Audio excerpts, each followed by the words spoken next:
Metal Gear is one of my all-time favorites. I've played every game in the series except for this piece of trash, and put together my list of my top 10 favorite Metal Gear boss battles.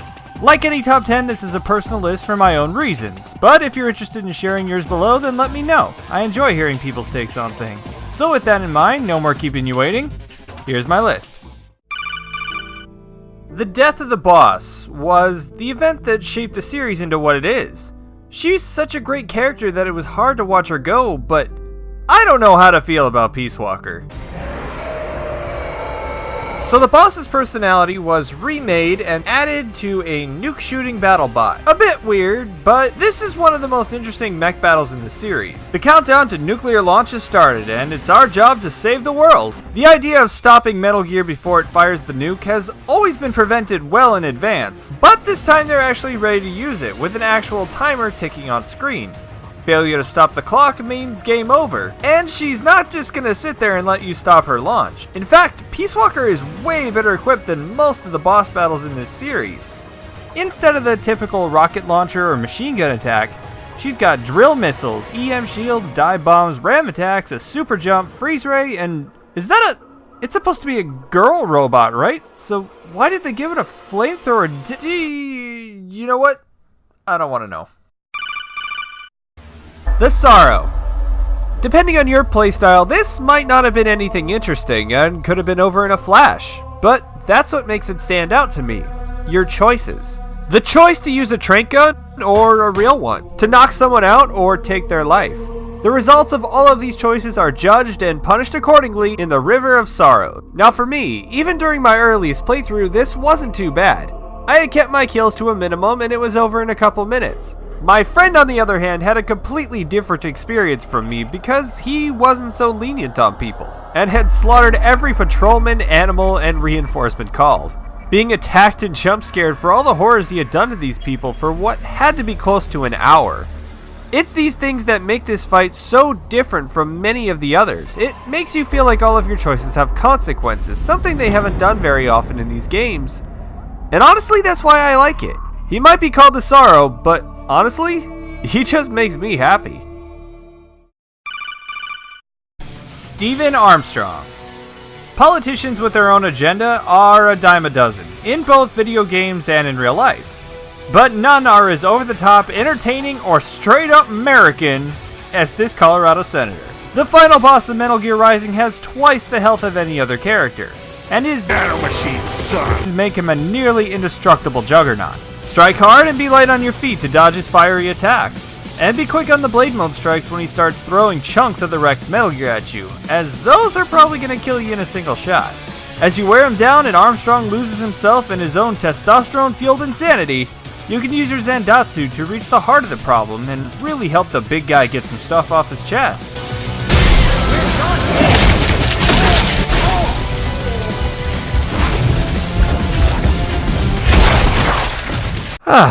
I love therapy.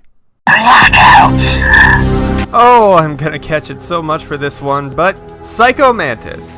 What? This low? How dare you! I am the greatest practitioner of psychokinesis and telepathy in the world. Well, that is true, but just hear me out for a second. Psycho Mantis really does put on an amazing show, and truly deserves all the praise he gets around the internet. That first time fighting him blew my mind as a kid. He tore that fourth wall to pieces. He knew what I played, he messed with my TV screen, and dodged my every move. It was all fantastic. But after you've seen it once, and you know to switch controllers on him to win, he isn't challenging without that novelty. You just can't put the genie back in the bottle. Well, that may be, but I came back later with something new. Dude, you came back in a woman's body and that's it. You went back to using the same moves as last time. Even used it on the same person as before. Look, I was going through a phase, alright? Well, I honestly miss your phase where you threw flaming animals at people. That was cool. So do I. Laughing Octopus. Like all of the B&Bs, Octopus takes inspiration from previous bosses in the series, in particular Solidus Snake. While she can't fire missiles from her tentacles like he could, she still uses them far more effectively. To deflect bullets, increase mobility, curl into a spin dash, latch onto the ceiling, or die through the window and bust through the roof. But of course, that's not what most people remember her for. After being damaged enough, she will release a cloud of ink smoke that gives her time to camouflage into the environment, able to become nearly anything in that lab. She might be that body, could be that lab equipment, or even a robot. Wait, how does she do that one? Oh well. So while it's true that it's a similar situation to Mantis in the fact that after the first or second try, you've seen all of her hiding faces and hiding places, I think the rest of the battle is pretty great even without it. The Metal Gear Ray Collection. All of these games pits us up against the latest iteration of the titular machine, yet Ray has continued to be battled more than any other boss in the series. While its survival style battle in MGS2 was certainly unique, MGS4 gave me a Metal Gear of my own, which honestly I didn't know how badly I'd wanted it until it happened. The ultimate battle between Metal Gear Rex and Metal Gear Ray, shooting it out in a fully destructible arena. Its only real shortcoming being that it is so short. Kinda leaves me feeling like it's missing a satisfying payoff. Fortunately though, Metal Gear Rising knows the rules of nature.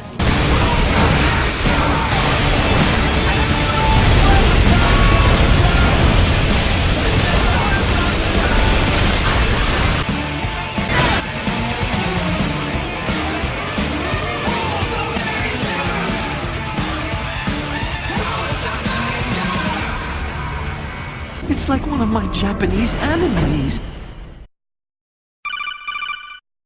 Going back to Rising one last time is Mistral. If you would kill for your ideals, then surely you are ready to die for them. I love this fight and everything related to it. I think her design is great, she's got a cool personality, and her transforming weapon uses the limbs of the tripods to arm herself and manipulate them into a spear or a whip in an instant. Who knew those little dudes could be so versatile? She can use them to whiplash, spin, lasso, human slingshot herself, and even toss the little donor drones' bodies as fireballs. With an arsenal like that, it's no surprise that oil refinery they're fighting in gets destroyed so quickly. But all the explosions certainly make the backdrop more epic for the final battle. And her theme music is just the best. This ends now!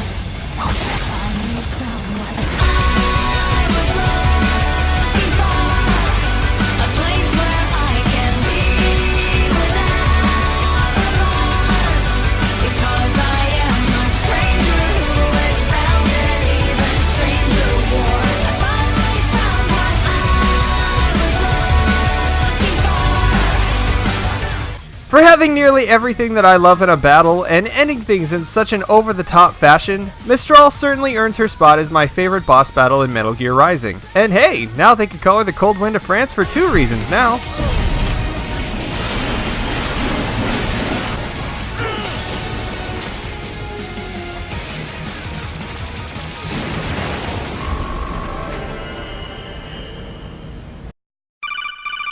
The Ladder. No, it's actually the boss. I'm sorry, buddy. The final battle of MGS3 was a rematch long in the making.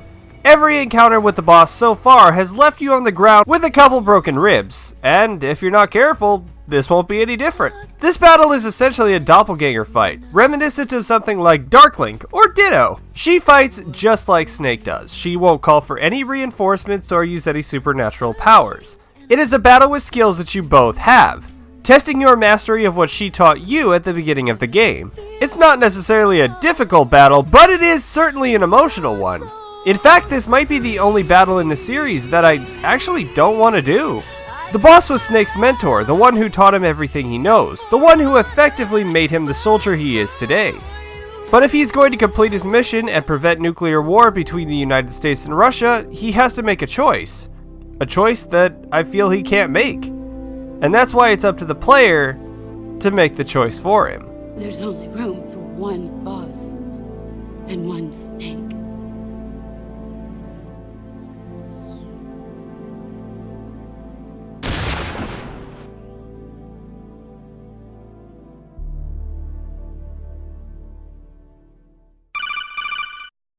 This one is actually a tie between 2 bosses with nearly identical abilities.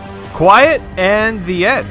Both are photosynthetic snipers that can heal in the sunlight, and both can be beaten in unorthodox and frankly hilarious ways. Snipers are something that Metal Gear does better than any other series. With no music to distract you, you have to rely on your sense of sound to track the enemy. They're honestly the most tense boss battles in the series for me. I remember my first time against the End, hiding in a log just terrified of being shot. With a name like The End, could you really blame me? The vanilla version of this fight is amazing on its own, but then they went the extra mile and added some really funny ways to mess with this guy. Probably why I enjoy them both so much. You could sneak up behind him, steal his camo, maybe wait a week and let him die of old age. Or you could just bypass it altogether by shooting him while he's sleeping in his wheelchair.